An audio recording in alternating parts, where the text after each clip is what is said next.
guys, here come the dollies. They got fresh sinkers, hot coffee, and the sweetest smile.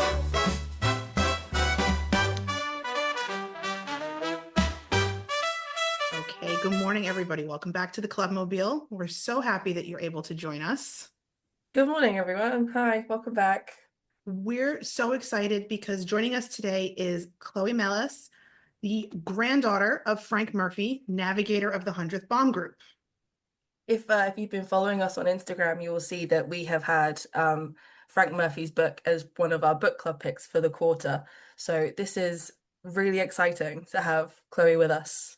Thank you so much for coming to hang out with us today, Chloe. We really appreciate it. I am so excited to be here. So thanks. Wonderful. We know that you wrote the foreword for Grandpa's book, the second edition.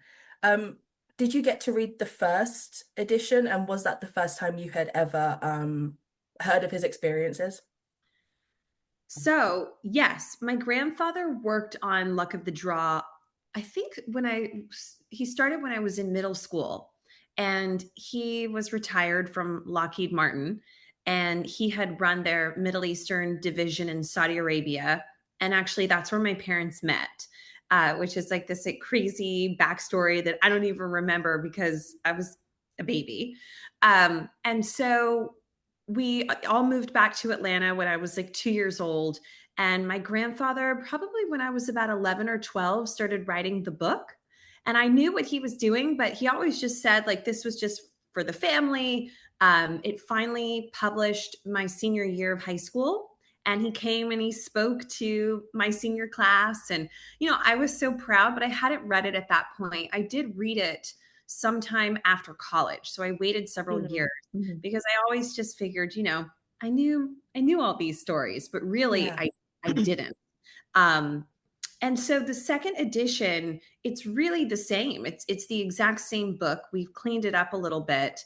Maybe there was like a date wrong here or there, but we kept it exactly the way that he originally wrote it. And that was something that I was adamant about with the publisher.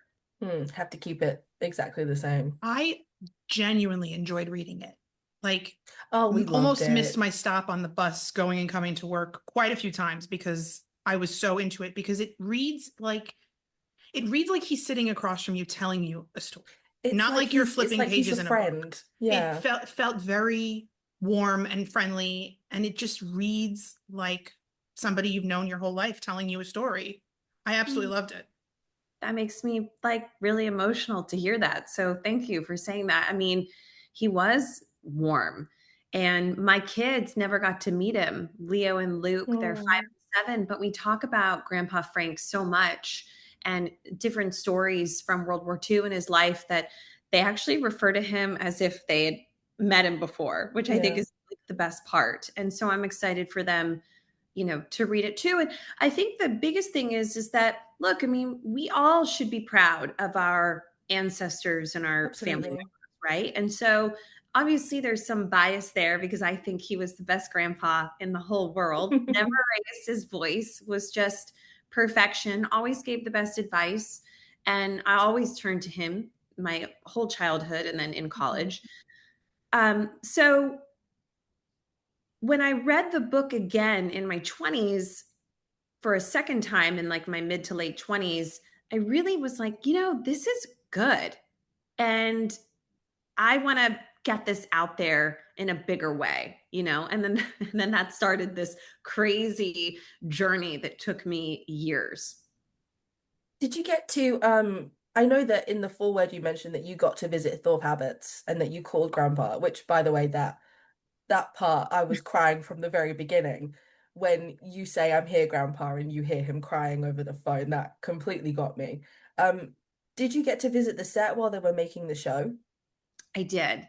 And it was such an ordeal because, we wanted to get over there. I wanted to meet Austin Butler, and I wanted to meet, Callum Turner and all the guys that are in the show. And it was the middle of COVID and there was major lockdown going on. I don't know if you all remember all of that, but to travel out of the country, you had to have, you had to quarantine. And that just wasn't something that I had a 6-month-old Luke at the Mm. time. And so I didn't want to be away for that long. But finally, the travel ban lifted, right? Or the quarantine lifted. And so a bunch of family members and we were able to go. And although we didn't see any of the actors, we got to go to a bunch of the sets. So we went to Stalag Luft 3, the prison camp, and they literally rebuilt it. I mean, I literally walked through the prison barracks. It was wild. I mean, the sets were so big that they were like more than an hour away from each other in the English countryside. So, and then when we got there, we had to like COVID test, we had to wait on set, and then we were finally able to go through. But it was really cool. We got to meet like the art director and different people. We saw this town they built. There's a scene, where they're walking through this town on the death march, and they're throwing like stones and things at them and yelling for them to get out of town. And that's when Callum escapes. Yes. And so anyway, I don't want to ruin anything if anybody hasn't seen the show, but it's been out for like a year. So if you haven't seen it, like, too bad, y'all. You need to go watch it. Too bad, so sad. But Get I with got it. to walk that town, and it's so amazing how they redid it all. We've had a lot of people say that everything was so accurate. So you didn't get to meet Jonas until after filming had wrapped, or did you get to meet Jonas Oh, kind of Jonas. before? We We had the same reaction. He's so sweet. I feel like he's gonna be like such a big star one day. I really think He that. will. He's so will. sweet. I met him back in April on a trip to Thorpe Abbott's. There was a group tour through the We Happy Few group, and Jonas was there with Adam Long and Jordan Colson, so DeMarco and Hambone. So the three of them, and he's just, I can't even say enough how sweet he is. He's just so sweet. So wild that you were there. I saw those photos, and I really wish that I had been there. So Jonas Moore, we finally met him for the premiere in Los Angeles. Yeah. We met him at this like super fancy hotel. I think it was the Four Seasons. It was such a wild experience. Don Miller, who wrote Luck of the Draw, was sitting at the bar, and then a bunch of the actors were, walking through this kind of like lounge area, and your mind is just blown. Even though I interview celebrities for a living and I cover Hollywood, I still felt starstruck to meet these guys. And I had only seen some of the episodes on my phone because they had like sent me screeners. But it was such a different experience to watch it on the big screen. But we gave him this, and I can tell you this because I posted it on social, but we gave him a copy of the painting that the original Luck of the Draw had on its cover. And so we had framed that for him and gave it to him. And it was really, really emotional. Yeah. That's so sweet. Yeah. I also love the fact that he has recorded your grandpa's book as well. My idea. It was your idea. Yes. I love that. Perfect. First of all, I would not be the one to narrate it because I'm not a guy, and it needs to be my grandpa's voice. And then I was like, why would I want a random person doing it? Not that they couldn't do a good job. It should be Jonas that spent all of this time with a vocal coach and like a linguist, dialect coach to try to make sure that, because he's British, to get the Southern accent right. And I was like, he should have this opportunity. So the publisher, St. Martin's Press, they thought it was a great idea. And yeah, I'm so happy. Do you feel he captured Grandpa's essence perfectly? Was there a lot of similarity between them, do you think? I think so, in terms of their gentle spirit, both of them. And, I really believe that there are not coincidences. So I think he also plays the clarinet. And He does. And he could have played that. There was a scene that ended up getting cut where he actually was playing the clarinet or the saxophone or something like that in the Stalag Luft 3 band. And so I was so disappointed that wasn't in there. If we ever do like a feature film on Frank Murphy, which is something that I would love please. I want Jonas in that 1,000%. Wonderful. Yes. We are happy to help write it. Okay, great. We volunteer. Sony Films, Sony Classic, right? Like Paramount, anyone that's listening. you can Anything. call me. If you're Gabby, out there. Gabby, that's 2 screenplays now. One for the I American know. Red Cross girls, and Oh, now yes, it's yes. Rafi's. I work at NBC, so they have Universal. So maybe I should go call Maybe them. you should give him a poke. Yeah. Yeah. Like, I should it's go me. upstairs. Just a soft pitch. Just, Yeah. Yeah, we can be there. It's fine. We can help. Did going back to the book,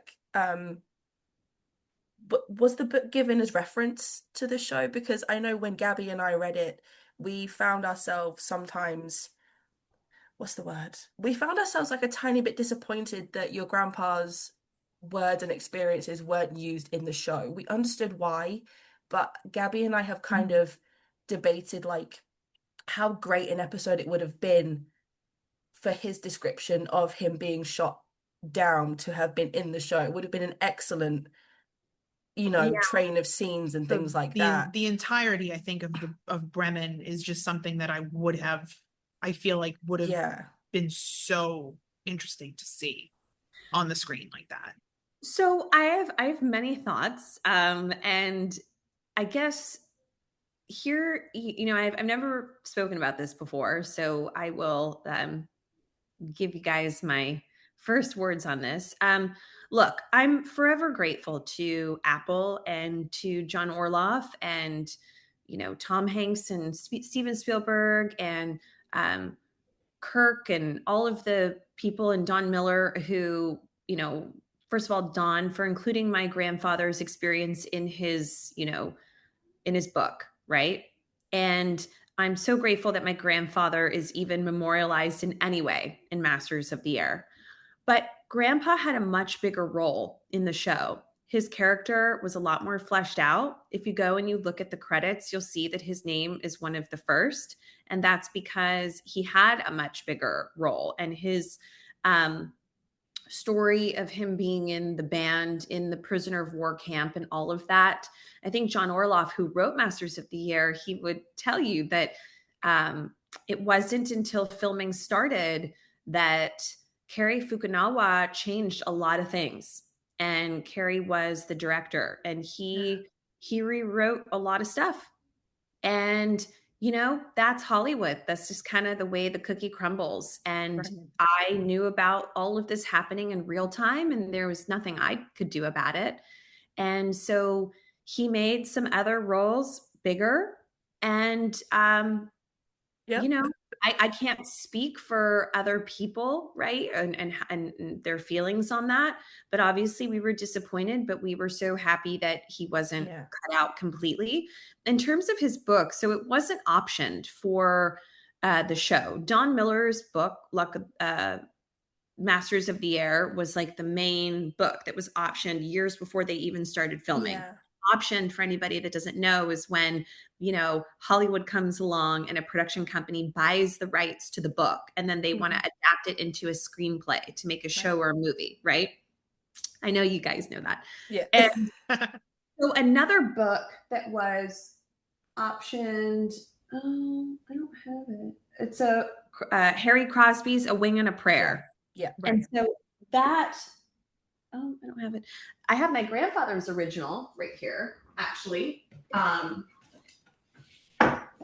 So this is my grandfather's original book. Wow. See, you can buy them on eBay. Beautiful. And so Catch me on eBay later today. So I know that John Orloff, who was writing the screenplay for Luck of the Draw, he had a copy of it. And I know that Tom Hanks had a copy of it. And John relied heavily on the book. Yeah. And I know that because I've seen what the book looked like with all his notes and stuff. So definitely relied on the book for historical accuracy. And, there actually are even some lines in the show that I notice are from the book.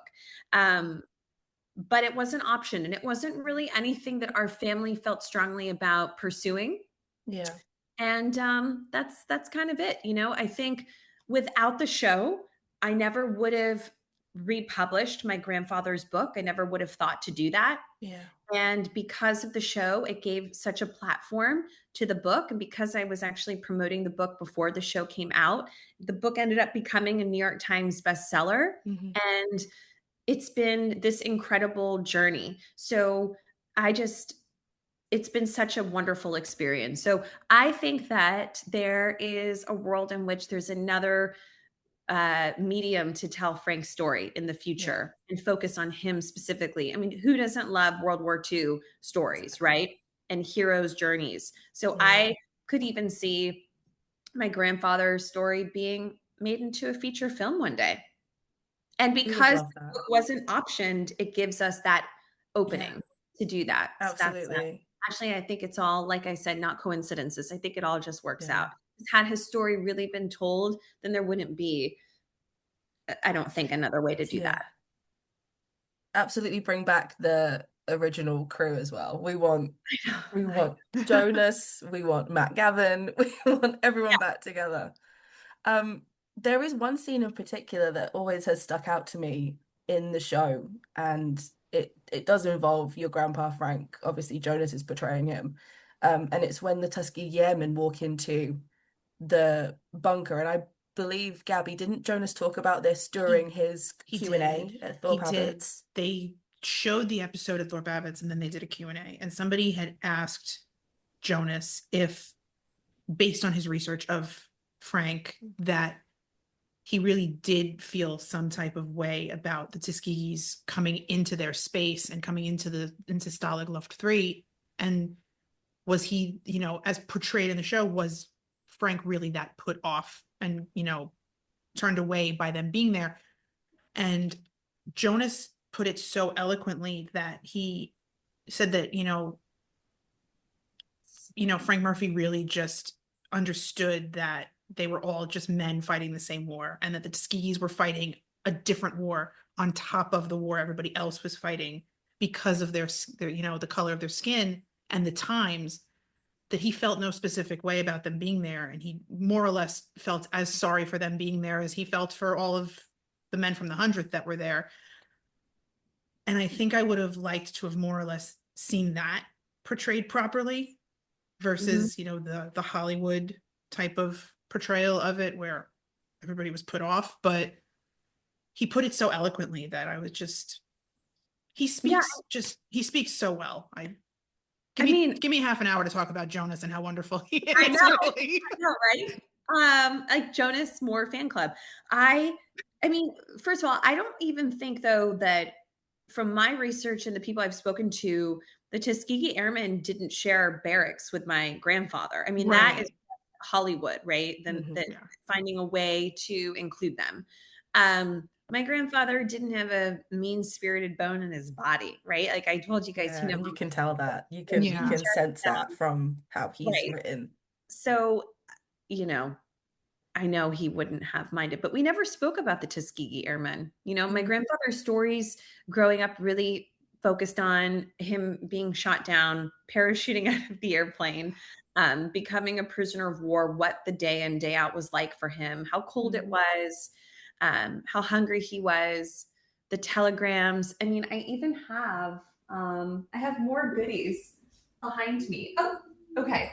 So this is the shoe, one of the shoes that he marched in. Oh my God. To Mooseburg. This is the actual shoe. Oh my God. I didn't even think his foot was like this big. We only have, isn't that cool? Yes. I know it should be in a museum and I shouldn't be touching it, but it's fine for 2 minutes. Right.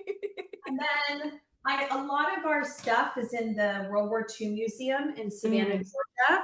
And also there's an exhibit right now at the Atlanta History Museum where things are.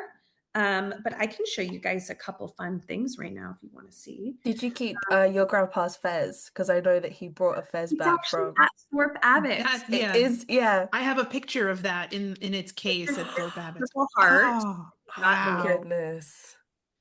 Okay. Wow. This is there was something called the Caterpillar Club that they all like Yeah. belonged Yes. to. This is Caterpillar Club card. Wow. Little Wow. caterpillar on top. That's so And cute. this is cool. fun. This he got like years later. These are the keys to the plane where he was shot down. That's the actual key to the plane. Oh my goodness. Cool, right? Wow. Yeah, there's a lot of other cool stuff. He also like a business card, Yes. lieutenant.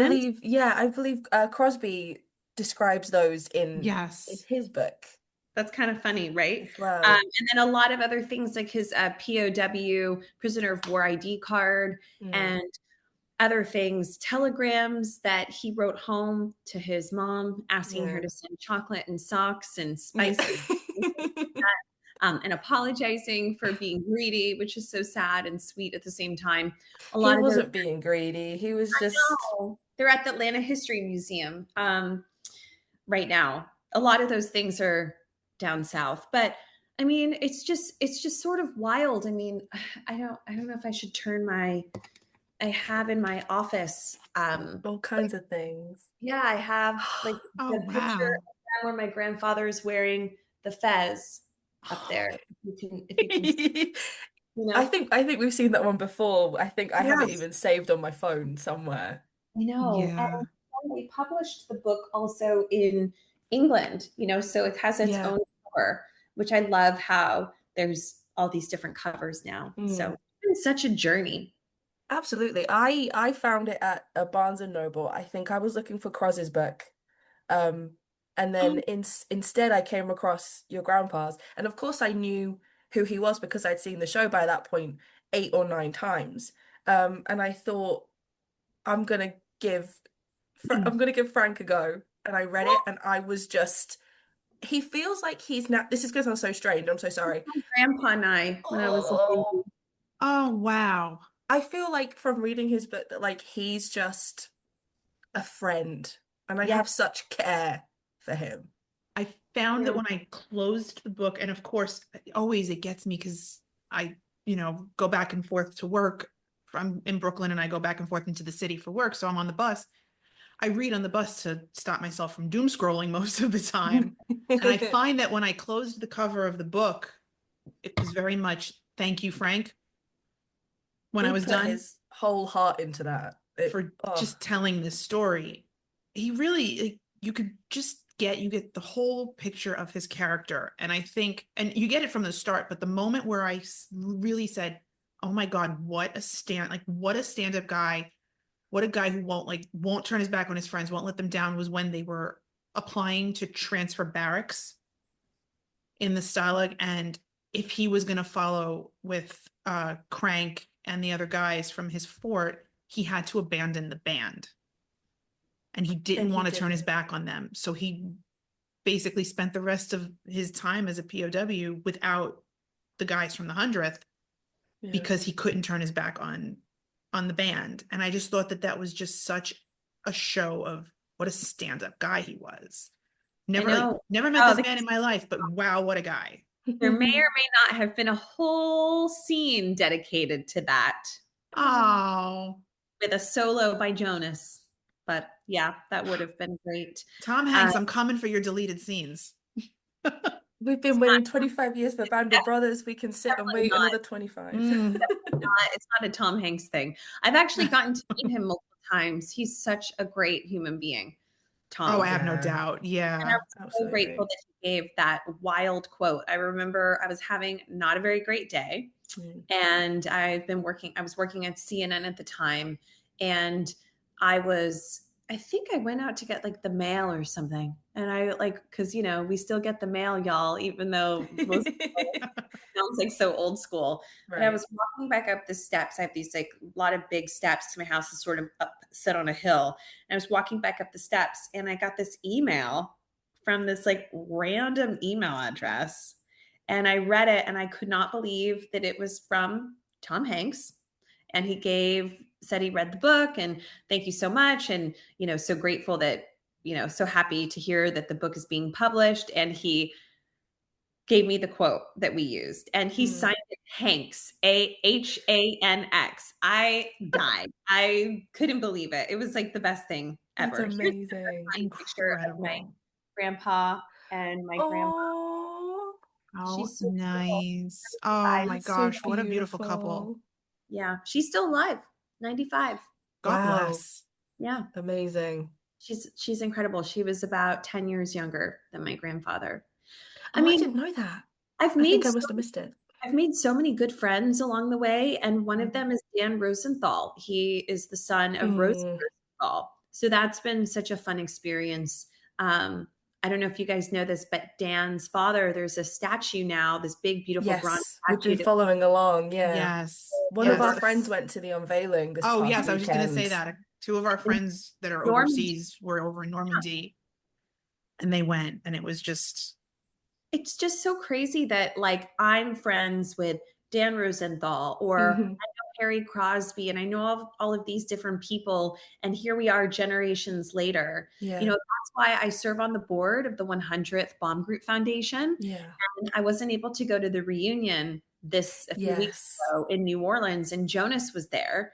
And He I wanted was. to be there, but I couldn't make it because I've been covering this trial for work. So I'm a journalist and, it's the Sean Diddy Combs trial. And that sounds crazy to say, but it's like I've been working on that for almost It's 2 years huge. and I Yeah. wanted wow. to do it. And I couldn't make it because the days are so long. Yeah. And going from New York to New Orleans was just too difficult. Yeah. But it's just, I care a lot about preserving my grandfather's legacy and that of course. fellow men. And I just think that things like the reunion, if anybody out there is into World War II, into the Air Force and wants to come, the weekends are awesome. We do the reunion every other year and it's so cool. We'll definitely be at the next one. Yes. We've been brainstorming and kind of discussing We've it. been chatting with Matt Mabe a bit. He's wonderful. Yeah, he's awesome. And figuring out how we could volunteer as well with the 100th. Yeah. There's just so much out there, Mm. which is why we do this. It's why we do what we do. It would be very easy for me to come home at night after work and say, okay, I'm done for the day. I did my job. Right. But this is the one that really gives me fulfillment. Yeah. Is I love telling that. people's stories. So And- did you go to reunions with Grandpa while he was still alive? No. So I knew growing up that he went to these reunions. But he passed away when I was a sophomore in college. So my second year. Mhm. And it was that summer after my sophomore year. It was in June. And so actually it was today. Gosh, hold on. I think today's the day my grandfather died. It was today or yesterday. That sounds terrible to say that. Okay, I'll look it up later. Or maybe it was June 16th, actually. I think, sorry. No, you're fine. Definitely sometime in June. It was a sad day, so I've like blocked it out. But Right. I get that. on that. So sorry, he was born on on September 7th. So he died, I think, June 16th. Sorry about that. Haven't had enough coffee yet. It's okay. But when I was about 25, 26 years old, I went and listened to Don Miller speak at the Atlanta History Museum. And it was around that same time that I went to my first reunion in Palm Springs. And it's where I met Mike Faley, who is one of the historians for Masters of the Air and who also is an integral part of the foundation. He knew my grandfather. He helped fact check the book.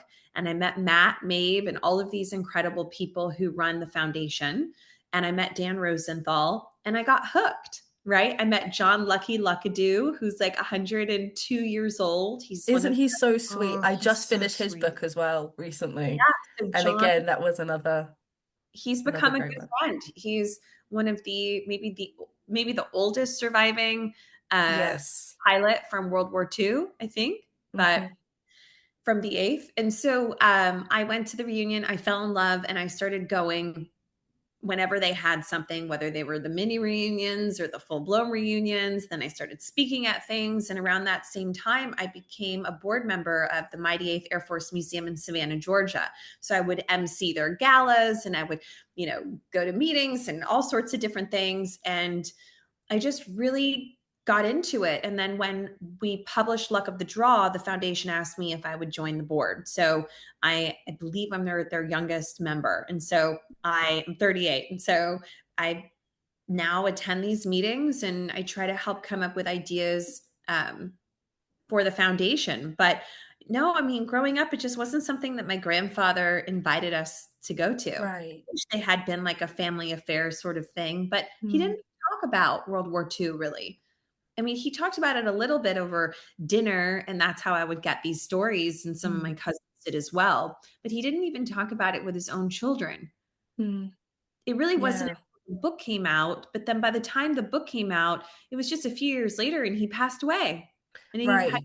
cancer. So he didn't, it wasn't like years passed, and I was able to, had he lived, I would have maybe even gone with him to a reunion in my 20s. Mm. I was in the throes of college and Yeah. Right. getting out, getting my first job, moving to New York. All of this didn't happen until my mid 20s, but it's been, more than a decade of this like crusade that I've been on. I'm like this unlikely World War II enthusiast now. I mean, no one ever would have thought that that would like be a part of my bio. It's kind of like a similar journey for Gabby and I, Oh where yeah. we've always been interested in it, but there was excuse me, there was something about Masters of the Air that I guess reignited this spark, because Gabby and I had sat through Band of Brothers and the Pacific, but there was something about this. And as you said, there are no coincidences. I feel like we were always waiting for this specifically Mhm. to reignite the Oh, spark for the absolutely. subject for I us. mean, I grew up watching whatever my dad was watching on TV. My grandfather served in the war, and I never met my grandfather, so I just know whatever stories my dad has. And my dad was 6 when his father passed away. So, I mean, we're kind of limited on what we've got.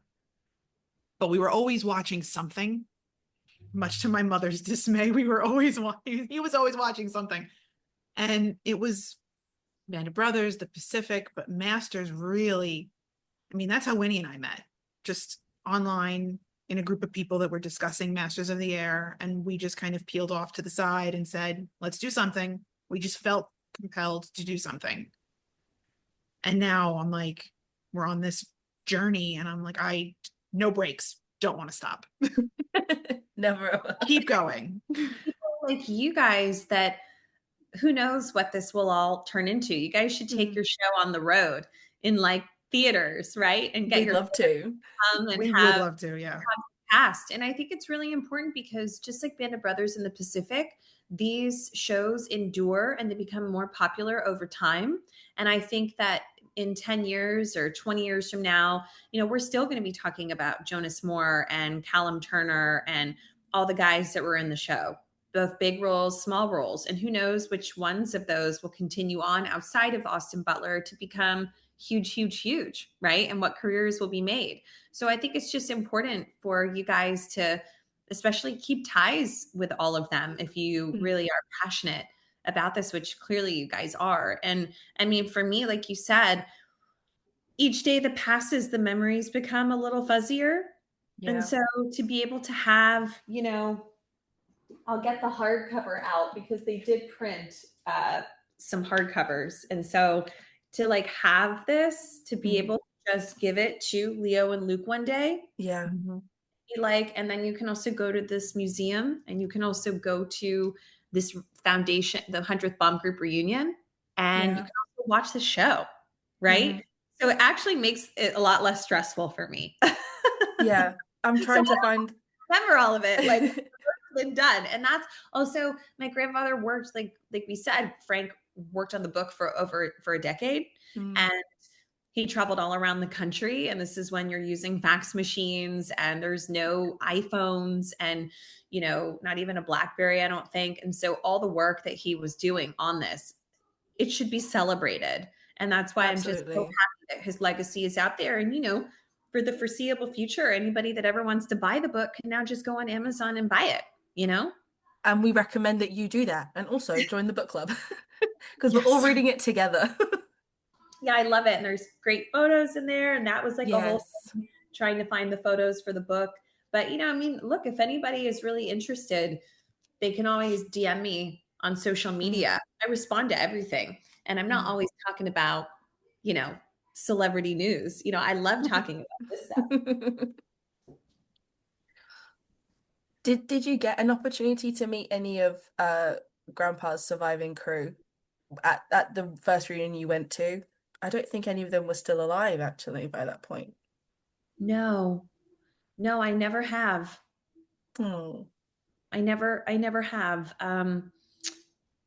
The only person I met growing up was Colonel Paul Tibbets, who dropped the atomic bomb on Hiroshima. He flew the Enola Gay. And so that was kind of the only person I met growing up that I can remember. But other than that, no, but I met people who knew him, right? Yes. So I met people who knew him from the reunions mainly. And so that was always wonderful. And no one's ever had a bad story to tell. And that's just the best part. So it's this whole, it sounds cheesy, but it's this entire extended family. And it's given me great purpose. And, look, it took a lot out of me emotionally to publish this book, right? I mean, it took years to come to fruition, a full year of trying to plan the press strategy before it came out, and then several months of promoting it. And I went all around the country. I went to the Air Force Academy. I went to West Point. I went to, the World War II Museum in New Orleans. I went all over and spoke. And so when I was finally done with all of that, I had actually just started my new job at NBC. And so it'll be my 2-year anniversary of that this August. And so I did the UK book tour in the fall of 2023. And that's when I went to Thorpe Abbott's and I spoke there. And then I went to the Imperial War Museum and did something there. And I also went to our Air Force Base over there. Milden Hall. And I spoke there, and that was amazing. And they also were on revealing some nose art from the 100th, and some other people were there. And so that it's all been amazing, but really ever since I would say January of 2024, I've only done a little thing. Sorry, you can hear my kids. You're fine. Great grandchildren. If you want to meet them, Leo, Lukey, come here. Hey, can you introduce yourself? My name's Leo. Hi, Leo. Hi, Leo.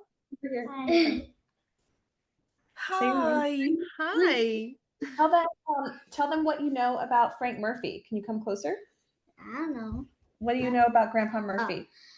He was in World War II. He was in the 100 Bomb Force, and he was a navigator, and what did you go see with me? You went to Washington, D.C., and who did you meet? You met the people from what show? Masters of the Air. Yeah. And you loved meeting Callum Turner, right? Yeah. He was really nice, right? Remember when he picked you up? He's everybody's favorite. No, and we love Joan. Of course. That goes without saying. Leo, be really quiet. I don't even remember what we were talking about. You're fine. Did your grandpa carry on playing music, for your whole childhood all the way through growing up, or did he kind of stop playing after the war? Hold on just really quick. Yeah.